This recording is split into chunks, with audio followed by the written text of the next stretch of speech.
Let's collect some leads with the form block. If you have a form already created, you can choose it here. You can also edit an existing form or create a new one to use.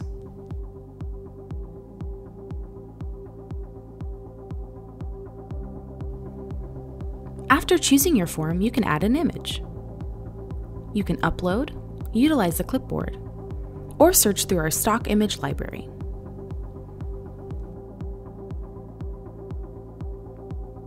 If you want to change the focal point of your image, you can do so by clicking the Edit Focal Point button.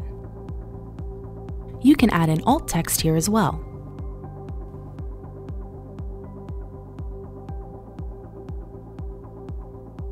From here, you can choose your layout. You can show off a single form, a form overlaying an image, or a more traditional layout. Hit Save to apply your new look.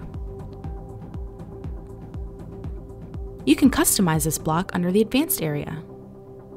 Keep in mind that these block settings will override the global settings you've set up.